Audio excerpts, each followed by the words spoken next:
This is Stanton Friedman. I'm a nuclear physicist with a very strong interest in flying saucers.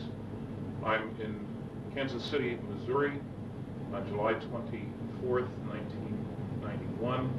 I'm here to do an interview with Gerald Anderson, a very important witness with regard to the recovery of a crashed flying saucer in New Mexico in July 1947.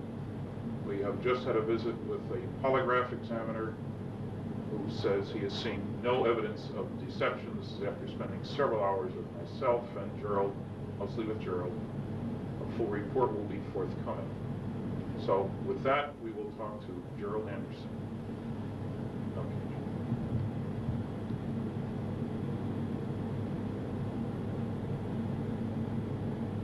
Enough. You state your name, please.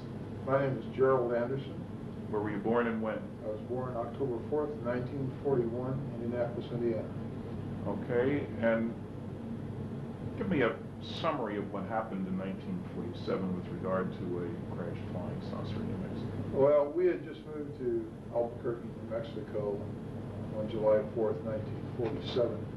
This was approximately the day before we went out on the plains of San Augustine with my Uncle Ted, my cousin Victor, my father, my brother Glenn, and myself. We drove down to the plains of San Augustine, which is west of Socorro, New Mexico, in the Magdalena Daddle area, and we were down there looking for banded and moss agate, which, according to my Uncle Ted and my cousin Victor, was prevalent in the area. My brother being an amateur rock hound and wanted to get some of this, and it was a way of showing us around the area, and they had relatives down in Magdalena that they wanted to introduce us to. And so we had gone down there, and we got down in the Horse Springs area and had driven off onto the plains down an old rutted road for a mile or so,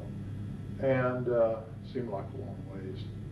We parked the car, got out of the car, and walked down the hillside. There's a semi-forested, I guess you could say. It had pinon trees and scrub oak and stuff like that on it. And we'd walked, well, not scrub oak, but cedar, and walked down the hillside into an arroyo, a dry wash, and then walked south down a dry wash toward where the agates were supposed to be at. And as we came around a bend in the arroyo that had pinon and cedar trees growing on it, we were able to see farther ahead down the arroyo, and on the next ridge line there was a large silver disc-shaped object was embedded in the side of the ridge line, and there was debris and wreckage and stuff strewn about the area, but mainly this thing was intact. I would estimate its size from an adult perspective to be something like 35 feet in diameter. I've heard other people who were there say they thought it was like 50 feet, but as an adult I would say about 35 feet in diameter, quite large. When we got up to it, there were 4 bodies there, not human. There was 2 of them who were obviously dead. One of them was obviously very badly injured, and one of them apparently suffered no ill effects, or didn't appear to be injured, and was ambulatory, was mobile, and was just sitting there next to the one that was still alive that appeared to be dead. Were they right next to the vehicle? Right next to it, right under the edge of it. And this craft had apparently come in from the east, bounced off one ridge line, went plowing through this arroyo area, and then crashed into the ridge line and embedded itself. And they were sitting back under the edge. It was kind of tilted up like this, and they were sitting back under the edge here. And I'm assuming that this one creature that was all right had laid this material on the ground, but it looked like unrolled tinfoil that these other 3 creatures were laying on, like it was trying to, like you do a person that's shot, you put them on a blanket, kind of a thing. And apparently it had some boxes there around it, and had apparently been trying to give first aid or help these other creatures when we first got there. And as we approached the creature, drew back like this, like it was in fear of us, like we were going to hurt it. And it wasn't very long, you know, trying to communicate with it. The adults were. It seemed to calm down and just sat there and kind of looked back and forth, watching them, apparently trying to figure out what was going on. Like, what did it look like a little bit more? These creatures, all of them were about 4 foot tall, 4.5 feet tall. They had very large heads that were shaped larger on the top, and they kind of tapered down. Not to a real sharp point, but just tapered down where they were thin. And they had very large, oval-shaped or almond-shaped, I guess you could say, black eyes. They were so shiny, they had almost a bluish tint to them when the light reflected off of them. Their skin coloration, I think the best way I could describe that is kind of a bluish tinted milky white. It looked like someone in shock. And the ones that were laying on the ground were really looked more that way, more blue, How about ears, nose, mouth? No, there was no visible ears on the creatures, except like if you was just to cover your ear like this, to where there was just a rise there and then a hole, without your earlobe and the rest of the ear there. How about nose? It was the nose was very small, almost imperceptible, and just like 2 holes straight in, and the lips were just a straight line. It was like a cut, and you couldn't see any visible lips like we have. It was just a slit, and What it hair never color? made a sound. Pardon? What hair color? There was no hair. They were completely bald. And no sounds? I never heard a sound of one, not out of any of the creatures, including the one that was. Did you see fingers?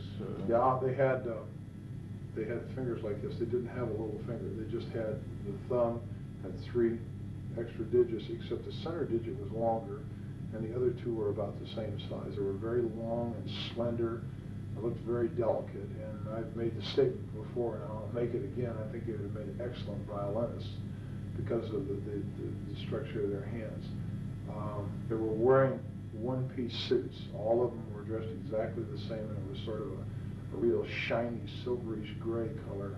No zippers, buttons? No, I saw no zippers, no buttons. Insignia? No insignias.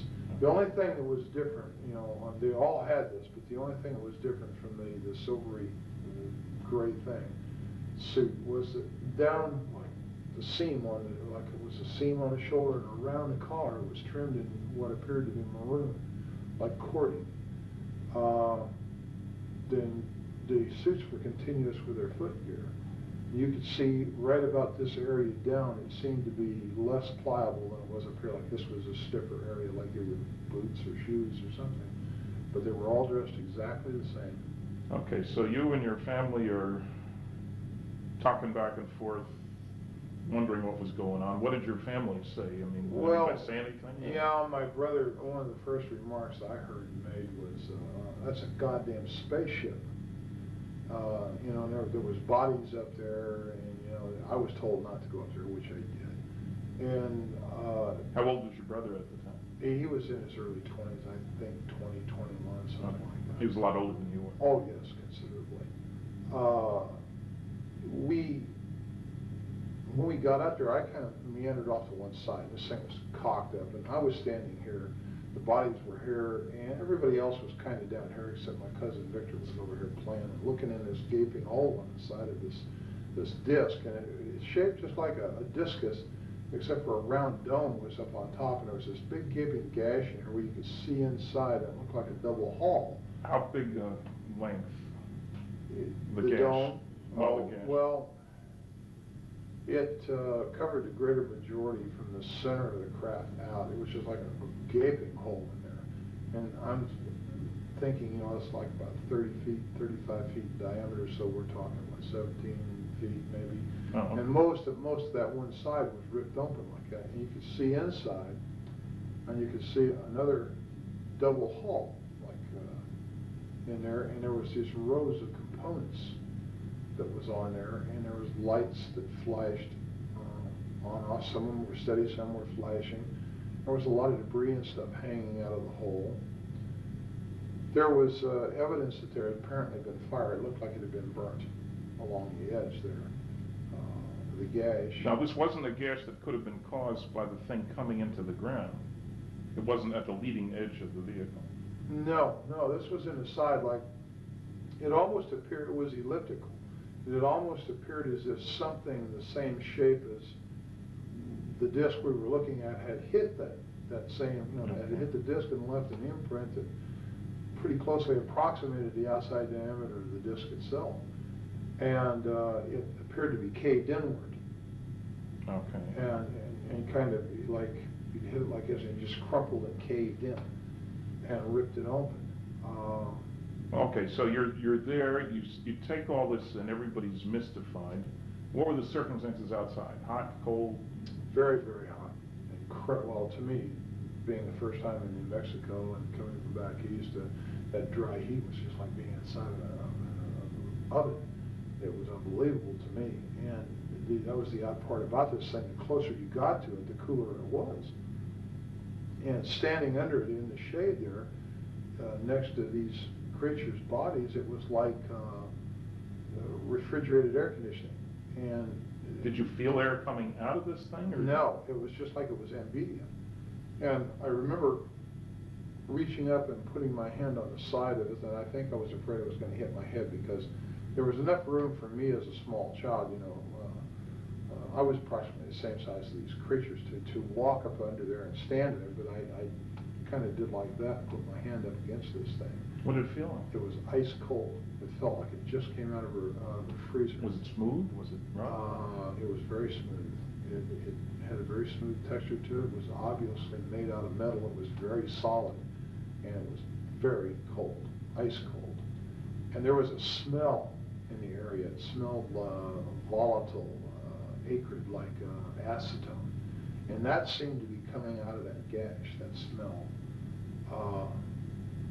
But the closer you got to this thing, the cooler it was. So I kind of remained there, and I guess that while they were over here, my father and my Uncle Ted and my brother, and Uncle Ted was trying to talk to this thing in Spanish, and of course it didn't understand a word he said. And Dad tried to talk to it, and then they tried, sign language, and that didn't work. And I don't know, for some reason, I just, I reached down and touched it, this one that was laying next to me. And when I touched it, I realized, I jumped back. It scared me and startled me because I suddenly realized that these weren't dolls. I thought they were plastic dolls. And I was still in my mind that these are moving dolls until I touched it and I realized, this was a dead thing. I'd seen dead relatives before, and I unfortunately had made the mistake one time of touching a relative that was in a casket, and I just knew this is a dead thing. And it scared me, and I ran around behind my father and my uncle, and this thing was sitting there on the ground, and it kept looking back and forth, and it just had its hands like this in its lap, and it just kept looking back and forth between the three of them, and like it was trying to understand. And all of a sudden it just turned and looked right straight at me between my Uncle Ted and myself. And this is when it was just like an explosion of things in my head, things I started, feeling just terrible depression, loneliness, and fear, and just, awful feelings that just suddenly burst into my mind. And I don't know if that meant that it was communicating with me and I was the only one there I could communicate with because I was a kid. I don't know. I turned and ran, and I ran across the arroyo and up on the area that it had bounced off of during the crash.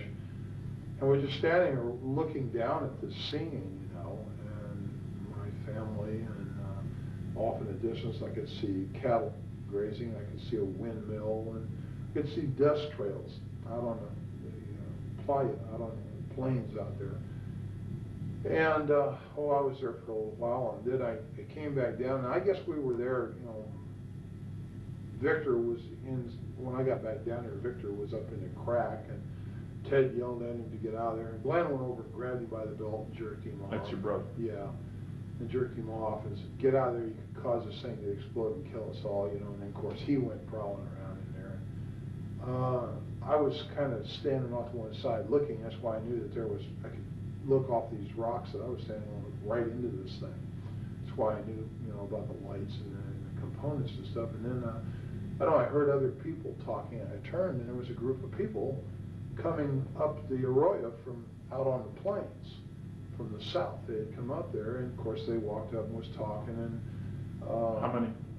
There was an older man and 5 younger students. Boys, girls? There was 3 boys and 2 girls. And they were all, introducing, talking to my father and my uncle and my brother. What did the older one look like? The man. leader of this group, Yep. the man, he was a very tall man, very big man. He was wearing a pith helmet when he first came up, one of those kind of explorer helmets. And he was bald, and I know that because he had taken it off, and he had done this, a couple times with a handkerchief and put it back on. He was a balding man, and he had a round face. He was very ruddy complected. He's a big man, and he apparently was a doctor because they kept calling him doctor. And as I understand it, it was an archaeological group that was out there on some kind of summer thing, and they talked, and he apparently was able to speak several foreign languages, and he tried to talk to this creature several times in different languages, and again to no avail. How did he happen to be there? Had he seen the thing? Well, they claimed that they said they saw this thing come down the night before, flaming, and they thought it was a meteorite. And they had talked about, well, in the morning, we'll go over there and see this, where this meteor came down, because that's what they thought it was. And when the sun came up the next morning, and they got about their business and got up, and somebody looked over and said, they saw all this shiny metal and stuff across the plains there, and they realized it wasn't a meteorite, it may have been an airplane, and that crashed. So they all decided to go over there and see if there was anybody who was alive, that was hurt, that needed help. They had driven over? No, they walked over, apparently, the way I understand it. And it's quite a ways across that plain, so it had to take a very long time to do this. Or they may have had a vehicle, I don't know. That's an assumption, I think, on my part. Where they walked. Okay, so they're around with the family. But they came across the plains nonetheless. I'm not sure if they drove or not. I didn't hear any cars. And then somebody else showed up.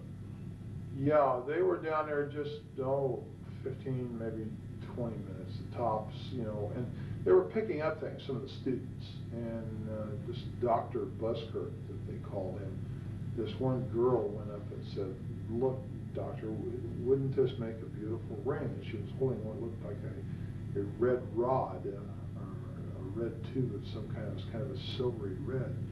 And he kind of snapped at her, and "Put that down, Agnes. You don't know what that is. I think it hurts you. Just don't pick this stuff up." And she kind of said, "Well, yeah, okay, doctor." And then he went back to what he was doing, and she walked away and put it in her pocket. And a lot of them were doing this, were picking up things and feeling things. I was picking up things and feeling things. It was all kinds of material, metal, and stuff lying around. Then we heard it, we all heard it, a sound of a motor coming like a truck. And I went back up the incline there to the ridge line, and I could see out there, and there was a truck coming up. It was an old pickup truck. It was sort of a beige color or a tan colored thing, and it had a whip antenna on it. And it stopped, and this guy got out, and he's wearing brown clothes, he's got boots on, and he's wearing a straw hat, just like the kind Harry Truman always wore. And he had wire-rimmed glasses. He was a big man, and he looked exactly like Harry Truman to me. And I'd seen in the movie tone news that he was president then. Yeah, I was well aware who Harry Truman was, so everybody was. He was kind of a hero, And this guy looked like him, except bigger. And I don't think he didn't look as old either. His hair was kind of light gray, and he walked over there, and they got to talking, with everybody, and he told them that he worked out on the plains out there, and that he made maps, and that he had seen the wreckage from out there on the plains, and he saw the people, and he thought it was a plane wreck, and just something was going on, and he came over there to see. And he hadn't been there but just a very, very few minutes when we heard all kinds of motors and engines straining and stuff. And here comes a military car with a big white star on the side of it, followed by a 6x, which is a military truck with a kind of a canvas wagon type canvas thing over it, and it's full of soldiers. They've got guns, and right behind that was what we call a 4x, which is like a medium-sized Jeep truck situation, and it had two big high whip antennas, all kinds of radio gear in the back, and a guy back there with earphones and stuff on, and he's, you know, working these radios, and they all pulled up and stopped. And which direction had they come from? They came from the north, from the Horse Springs area, right? So they could have come off the highway there. Oh yeah, I'm sure that's exactly how they got there. They come off the highway the same way we did. Well, in the meantime, when it stopped, this black soldier, the sergeant, and the reason I know he was a sergeant, my brother told me he was, and he got out of this car, and then a guy got out on the other side, and Glenn said he was a captain. He told me later he was a captain. And this guy had orange-red hair, and all the soldiers in them came running over there, pointing guns at people, and telling them, get away, get away, get away, you know. And when this creature saw these people, the military, he went nuts. He went into an absolute panic, worse than what he did when he saw us. Did he move around, or just his eyes? He just oh, okay. Crazy, and it was like he was looking fearful. Like he was looking for a place to run and hide. But he never got up. Never got up. He never left the one injured one next to him. And this red-headed officer, this guy was a real butthole. He made all the threats. He threatened to have people shot. They didn't move to away. Everybody? Oh yeah, get away, get away. You know, we'll shoot, get away from there. This is a military secret. You know, just screaming and hollering. And he told my uncle and my father that if they didn't want to spend the rest of their life in prison, they would never say anything about what they saw there. If they ever wanted to see us kids again, they'd take the kids away, and they'd never see the kids, you know, meaning me and Victor, that we'd better keep our mouths shut. If we did not, this is what was going to happen. They were threatening people and pushing people. And the students as well? And Dr. Oh yeah, Busker? they were hustling everybody. And one of the soldiers pushed my uncle. He had a rifle, I guess, and he shoved him back like that. Well, that was something you don't do to my Uncle Ted. Ted had a violent temper, and he grabbed the rifle and reached over top and smacked this guy and dropped him right there. And Ted had dropped, fight had dropped the hat. This guy's a cowboy. He'll hit you in a minute. And of course, when he did that, there was bolts opened, and I guess they were cocking their rifles. They were pointing guns at people, and everybody, Busker and Glenn and Dad, grabbed him, you know, pulled him back and got him away. Don't, man, they're going to shoot. Don't do that, you know, trying to stop this. And I think we came very close to having someone shot. Then they really started threatening, you know, and they interviewed me. Did the redhead do all the talking pretty much too? Pretty much, except once in a while the sergeant would chime in and make statements like that to other people in response to the redhead. But mainly it was the redheaded. Was there a name tag? Yes, there was, and his name was Armstrong. And I'm not sure if I know that from having read it or know that from remembering it and now being able to read it in my memory, or if someone said that to me. But his name was Armstrong, was right here on his uniform. Now, they chased you guys away pretty quick. Yeah, they did. And they herded us up on cattle, and they moved us up the arroyo back in the direction we'd come from, over the protest of this Dr. Busker, who said, no, we've got to go the other way. We came from over there. I don't care where you came from, get your ass up the arroyo. And they ran us up the arroyo. And so you get to your car then? Right. Now, they take us up the arroyo, and just below the hill that we came down, they broke us off and moved us up the hill. Now, this whole time, no one has ever frisked us down. No one has ever checked our pockets to see if we picked up any of this material. And this girl, Agnes, still has that stuff in her pocket, and some of the other students had stuff. To my knowledge, up to that point, they had not been searched. Whether they did so afterward, I don't know. They never searched us ever. They run us back up the hill, and when we got to where the car was parked, where Dad had parked the car up there, there's a Jeep with a guy sitting in the back, and there's a mounted machine gun in the back of this Jeep, and all these soldiers. The Jeep pulls out, we're told to get in the car, we follow the Jeep, and the soldiers go with us, all the way back out to the highway. When we get back out to the highway, they set us right there. They wouldn't let us out of the car, they wouldn't let us move forward. I don't know whether they're making a decision or what. When we got out to the highway, this place was absolutely full of military personnel, military equipment. There was airplanes sitting out there that they had landed on the highway. Did you see any airplanes when you were back at the site? Yeah, there was airplanes in the sky, but nobody thought much about it. You know, I didn't think anything about it. I was used to airplanes being in the sky, having, you know, been raised in Indianapolis, Indiana, the home of the Northern bomb site. You know, the sky was always full of military aircraft. I never thought nothing about it. And when we get back onto the highway, there's observation aircraft, you know, high-winged aircraft, and there's one, what I know now to be a C-47 sitting there, and how we didn't hear that land's beyond me. And how he landed, well, of course, I guess you could land if you're a good pilot out there, because there's no telephone poles or anything.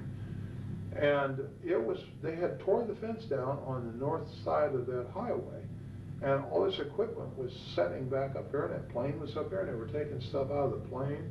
There was military ambulances, and there was trucks with wreckers, cranes on them, and there was tankers, like maybe had fuel or water in them. There was just, everywhere you looked, there was military. And a major recovery operation. Yeah, it looked like an invasion force. It really did.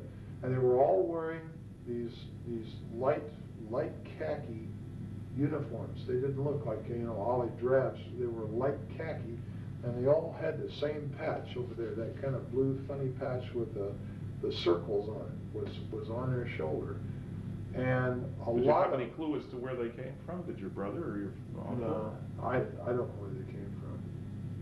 I don't think anybody ever ascertained that. There were a lot of them had MP patches, and some of them were wearing nightsticks off of these webbed utility belts. They had nightsticks, and they had 45s and holsters, you know, the automatics in a full holster. And these were the people who were given most of the orders.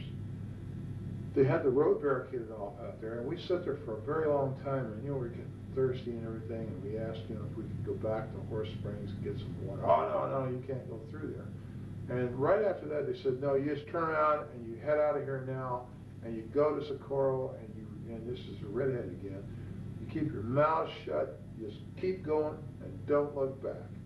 Well, so we drove away, you know, Dad and I said, hell with it, we'll go to Magdalena, we'll get water in Magdalena, you know, because that's where John Trujillo lived, their relative with Ted. And so as we drove away, I was looking out the back window, and I could see Dr. Buskirk and these kids, and that guy that got out of the pickup was standing there, and this Dr. Buskirk was doing just like this in this red-headed officer's face, and he kept pointing back behind him. And I guess that meant, you know, we got to go back that way, and he was fed up with this guy or something. He was shaking his finger in his face while they were yelling at each other. And that's pretty much the last I saw of the whole situation. I don't know what happened after that, because we just kept going. Did you get home before dark? Oh, yeah, it was before dark. Of course, it was in the summertime, so it didn't get dark until way late. And we stopped in Magdalena very briefly, and, you know, and then just kept going. And the adults were really funny, you know, they were really scared. And I had very rarely, you know, well, of course I didn't know him that well, but over the years I knew that Ted was not much of a disciplinarian. He really didn't discipline the kids that much. But he really knocked the fire out of old Victor. Victor wanted to talk about what we just saw. And Ted kept telling him, shut up, don't talk about it. Nobody's talking about this.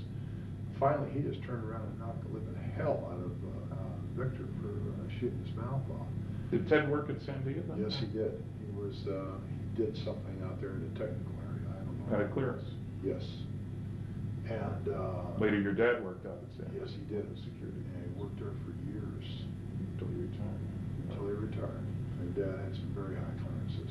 Okay. When we got home, Mom was over at Uncle Ted's house, and Mom perceived instantly that something was wrong. I said, "What's wrong, Glenn?" He's like, and then he decided to tell him. Well, when he did, then of course Isabel, oh my God, you saw demons, you saw the devil, because Isabel was Ted's wife? Ted's wife is a devoutly religious Catholic person who thinks anything that isn't a vision of, say, the Virgin Mary or of Jesus is quote-unquote demons, and that's what we saw. And of course Ted, oh God, he just put her off. And we really never talked about it much in the family because of the reaction it got. And my dad was really afraid, and so was Ted. And Glenn especially, because Glenn made the statement about when he first saw the military, he told my father, he said, and Ted and everybody there, don't let them son of bitches know I'm a Marine. Don't let them know. And of course nobody did, and he was in civilian clothes, so he had a pair of blue jeans on, and he was in civilian clothes, so he didn't look like military, or I'm sure his ass had been in real trouble.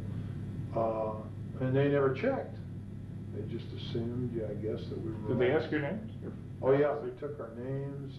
They got all that from my dad, and my brother just very cursory would, just hardly talk to him at all. He let Dad and Ted do most of the talking, which was pretty smart, I think, under the circumstances. And of course, they never really asked me any questions at all. You were just a kid. Yeah, I was just a kid. And well, you first went public with this. Now, let's first square away. All the other four that you were with are dead. Yes. It's been some time. And my brother died of a heart attack in Mexico City. My dad died of a heart attack in '78. And Ted and Victor were killed in an automobile accident in the mid-'60s, and I assume it was '65. Right, now, there's a strange diary that's turned up. How did that happen? Well, when I went to my father's funeral in 1978, a lot of Dad's personal belongings were given to us boys. You didn't live in the area at the time? Oh, no. You'd gone off to the military? I've been in the military, and subsequently, on return to the military, moved to Colorado immediately. And your dad had remarried a couple of times? Oh, yeah. This was, so Dad was on his third wife.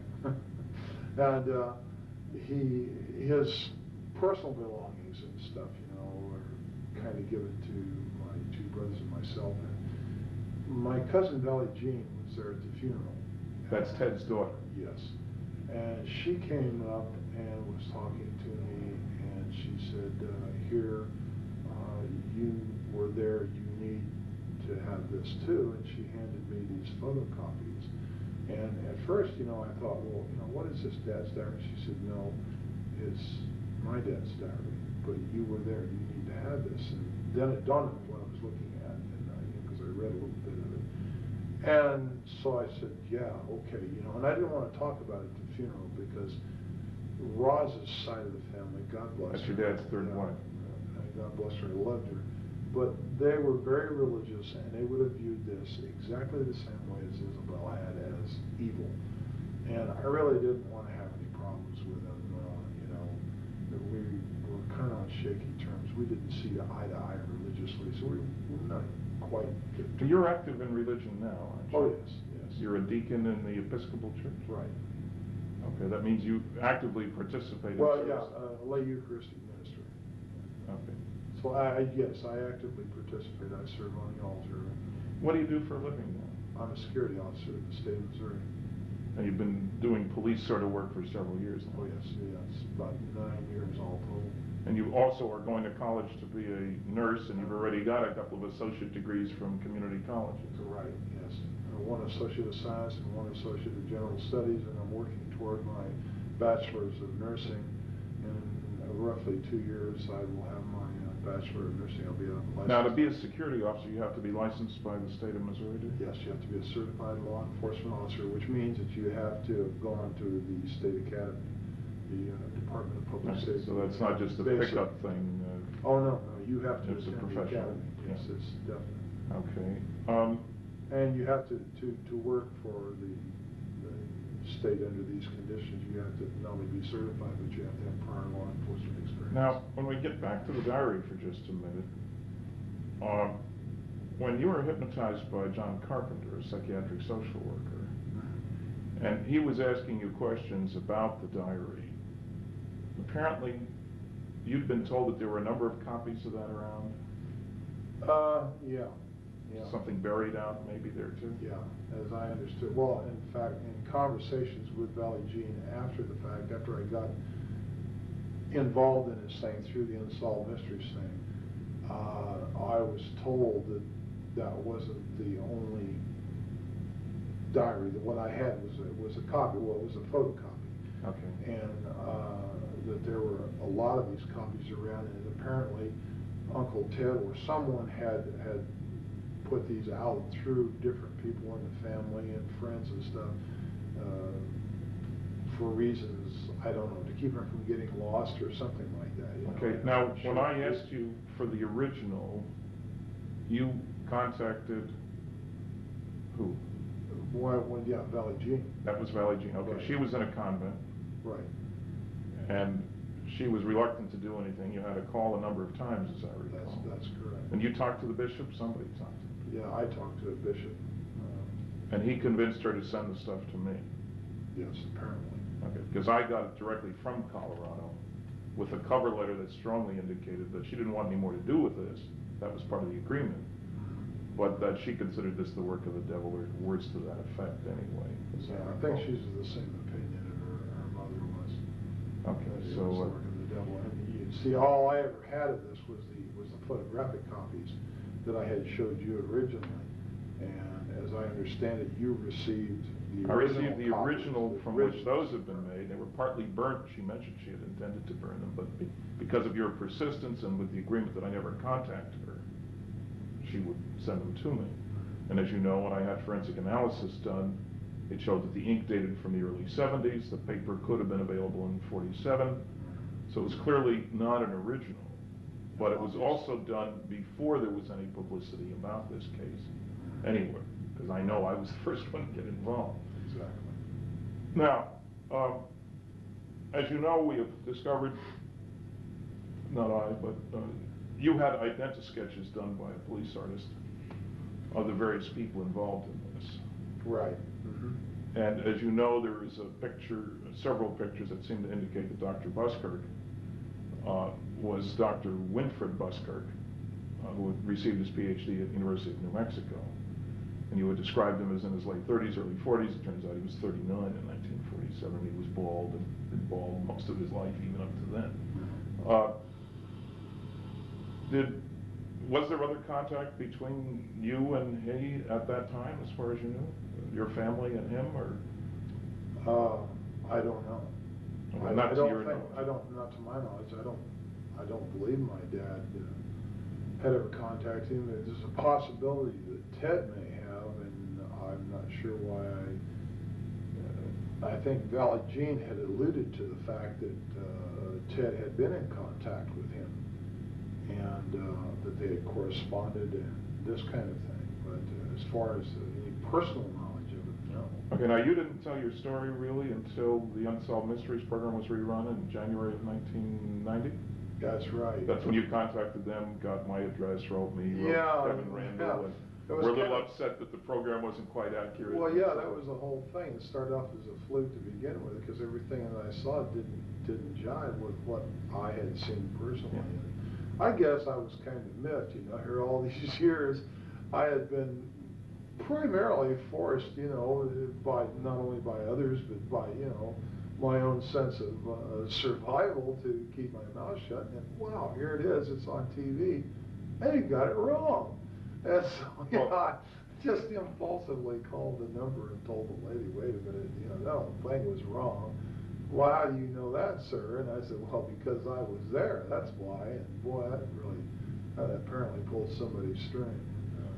Yeah, and the key thing that was wrong, of course, there were a few mistakes in an otherwise excellent program, was that they had that, the Barney Barnett, the civil engineer story, over near Corona, and you knew that it was over in the plains. Right. There's a lot more. Well, yeah, and then the fact that the thing looked like a tin flat hat or a tin top hat, and it didn't. It was dish shape, and Barney Barnett, or whoever the guy in the truck was, did not drive right up to it on a road. It wasn't parked conveniently next to a thoroughfare, you know. Right. And it was just things like that. And I don't know. I just, for some reason, I thought, well, you know, geez, look. It's already public. Yeah, the story's out, and let's get it right, you know. Of course, I don't think I realized at the time, you know, how involved this was going to be, but what kind of response? You live and learn. Now, I got you together with John Carpenter, the psychiatric social worker, and you guys had several sessions, and then we flew out to the site. You're reasonably convinced now that the second time around out there we did find the exact location. Yeah, the first time in, you know, it was like 43 years. And we're in a helicopter, which I you've never... Yeah, I was in the air this time, and the last time I was on the ground. And so, you know, the landmarks were a little confusing. I was positive I was in the right place.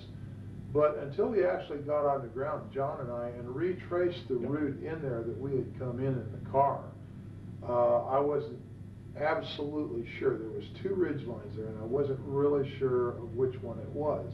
And I had the feeling that the first one that I had pointed out was the correct one, but once I went in on the ground on foot with John, I knew instantly that it wasn't that one, it was the other one, and I'm absolutely positive that that's where I was at. There's no question in my mind. And you will recall that you described the woman who sold you the pop on the way in? Right.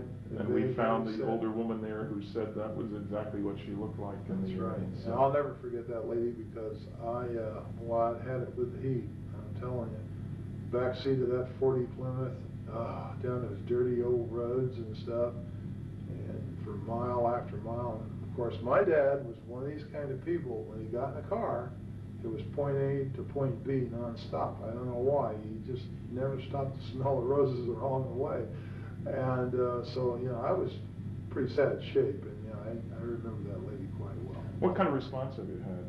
You went public. I mean, John talked to a newsman. You both talked. He called me. In the Springfield newspaper, paper carried a very straight, very large article, and that got spread around by lots of people. So suddenly you're a celebrity, if you will.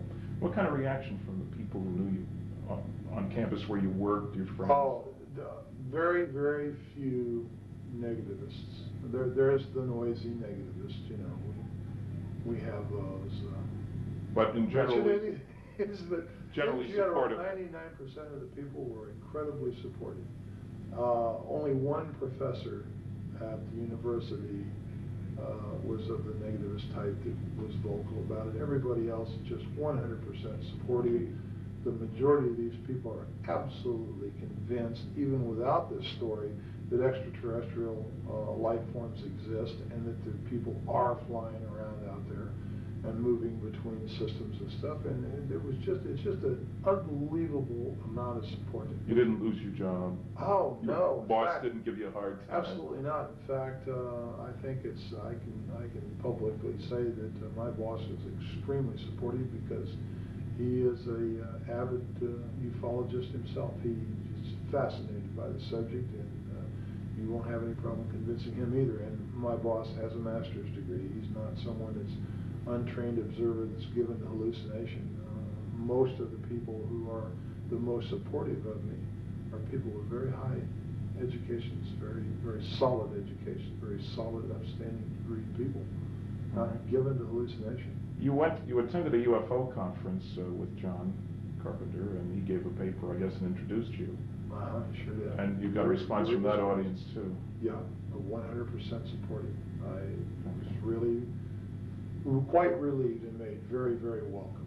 And, well, you've been interviewed by a number of other people. Linda Howe, working on a documentary and so forth, seems to have bought the story. Now, how much contact did you have with Kevin Randall? A very brief telephone call. I came home from work one day and there was a message on my answering machine, and as you well know, I have a tendency to be hard to get a hold of. Yes. And he'd left his number, and of course I had his address and yours, and I had sent cards to both of you, and something to the effect, if you want to know what really happened out there, call me. Yeah. And he had called and I wasn't there, and he had left his number, so I returned his call. Now, I talked to him very briefly. primarily because I didn't like the man's attitude. I don't feel comfortable with people who call other people liars and charlatans and phonies and say that they rig their research to make it come out the way they want. And when someone starts telling me this kind of thing, then the first thing I want to do is I want to get away from them. And this is exactly what I did. Now, I understand that this man claims that I talked to him for 2 hours and that he has a 2-hour tape of one contradiction after another of me, and that's not quite true. Okay, there's been no other contact with him? No other contact. I won't give the man the time of day.